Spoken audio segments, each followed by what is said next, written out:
দিনে গড়ে 12 ঘন্টা বিদ্যুৎ থাকছে না লক্ষ্মীপুরের 5 উপজেলায়। 2 সপ্তাহ ধরে এই অবস্থা। এতে রোদ বৃষ্টি আর ভ্যাপসা গরমে দুর্ভোগে 60 লাখের বেশি মানুষ।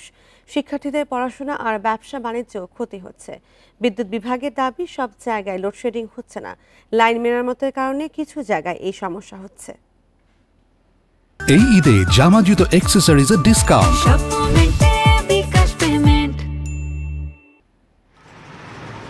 লক্ষ্মীপুরের 5 উপজেলায় পল্লী বিদ্যুৎ ও পিডিবিতে প্রতিদিন বিদ্যুতের চাহিদা 134 মেগাওয়াট। এর মধ্যে পল্লী বিদ্যুতের চাহিদা 117 আর পিডিবিতে 17 মেগাওয়াট। তবে প্রতিদিন পাওয়া যাচ্ছে এর অর্ধেক। গ্রাহকদের অভিযোগ, গত 2 সপ্তাহ ধরে তীব্র হয়েছে লোডশেডিং, যা অন্য বছরের চেয়ে বেশি। এতে ব্যাহত হচ্ছে কারখানার উৎপাদন। আমাদের লক্ষ্মীপুরের বিদ্যুতের যে অবস্থা, কয়বার যে আসা যায় এটা তো গুণই পারি না।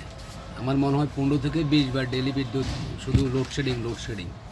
জনগণ খুব কষ্টতে আছে এবং সন্ধ্যাবেলা ছেলে মেয়েদেরকে পড়ালেখার জন্য বসাতে পারতেছি না।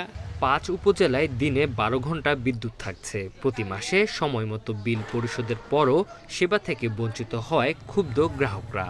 যে মানুষের ঠিক মতন করানো যায় না এবং কি এই অর্থনৈতিক প্রবলেম হয়, ব্যবসা বাণিজ্য আমরা কাজকর্ম করতে পারি না, অনেক আদার্স অনেকগুলো সমস্যা হয়।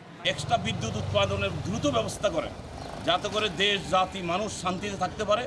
আপনাদের কাছে এই বিনীত অনুরোধ থাকলো। তবে সব জায়গায় লোডশেডিং এর কথা স্বীকার করছে না পল্লী বিদ্যুৎ কর্তৃপক্ষ। বলছে কিছু এলাকায় লাইন মেরামতের কারণে সমস্যা তৈরি হলেও তা দ্রুত সমাধান করা হবে। কিছু কারিগরি বিষয়গুলো আছে। আমি এখানে যোগদানের পর থেকে অনেক কারিগরি বিষয়, যেমন আপনার তার চেঞ্জ করা, মিটার চেঞ্জ করা, তারপরে হচ্ছে ট্রান্সফরমার আপগ্রেডিং করার কাজ আমি যথাযথভাবে করছি। কানেক্টর চাপানো, যেন নিরবিচ্ছিন্ন বিদ্যুৎ পাওয়ার কিছু কারিগরি বিষয়গুলো আছে, সেই বিষয়গুলোর প্রতি আমি অত্যন্ত জোর দিয়ে কাজ চলমান রাখছি। লক্ষ্মীপুরের 5 উপজেলায় পল্লী বিদ্যুতের গ্রাহক 6.5 লাখ, পিডিবির প্রায় 50,000। Independent news.